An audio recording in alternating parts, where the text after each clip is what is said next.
আল আকিদাতুল জিহাদিয়ার এক অর্থ, সেটা হলো প্রত্যেকটা মুসলমানকে বিশ্বাস করতে হবে উম্মার এই পতনের একমাত্র মুক্তির পথ হলো জিহাদ।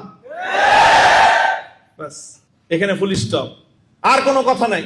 যে উম্মতের এই বিশ্ব ব্যবস্থার করাল থেকে মুক্তির, এই বিশ্ব ব্যবস্থার জাতাকল থেকে মুক্তির, এই বিশ্ব ব্যবস্থার অধীনে পরিচালিত জাতিসংঘ কর্তৃক নিয়ন্ত্রিত শিক্ষা, সংস্কৃতি, অর্থ, সামরিক ব্যবস্থাকে পরাস্ত করে নতুন বিশ্ব ব্যবস্থা গড়ার একমাত্র পথ আত-তারিকুল ওয়াহিদ হুয়াল জিহাদ ফি সাবিলিল্লাহ।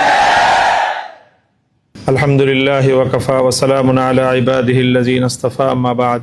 আউযু বিল্লাহি মিনাশ শাইতানির রাজীম। বিসমিল্লাহির রাহমানির রহিম।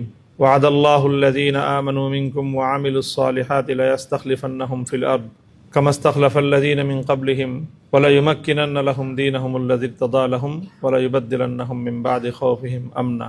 সাদাকাল্লাহুল আযীম।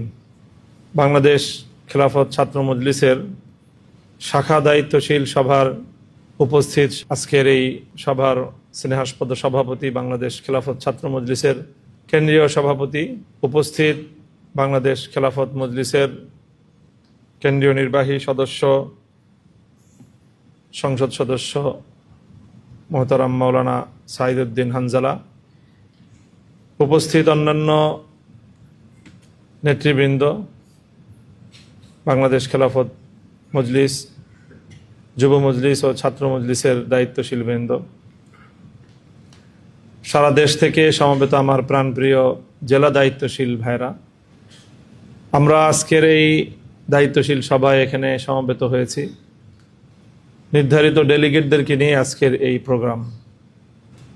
এখন একটা নির্দিষ্ট বিষয়বস্তুর উপর আমি কিছু আলোচনা করব ইনশাল্লাহ, যেটা সাংগঠনিকভাবে যেই ধরনের আলোচনা করার জন্য পরামর্শ সাব্যস্ত হয়েছে সেই আলোচনায় আমি করব। আমরা আমাদের একটা লক্ষ্যকে সামনে রেখে আমরা পথ চলছি। আমাদের লক্ষ্যটাকে আমরা, আমাদের টার্গেট, আমরা দুইটা শব্দে এটাকে ব্যক্ত করতে পারি। একটা তো হলো যে একেবারে চূড়ান্ত লক্ষ্য, দুনিয়া এবং আখিরাত সর্ববিবেচনায় যেটা একজন মানুষের জীবনের প্রধান লক্ষ্য, সেটা আল্লাহর সন্তুষ্টি অর্জন। আল্লাহর সন্তুষ্টি অর্জন, এটাই মানুষের জীবনের চূড়ান্ত লক্ষ্য, একমাত্র লক্ষ্য। এখন একটা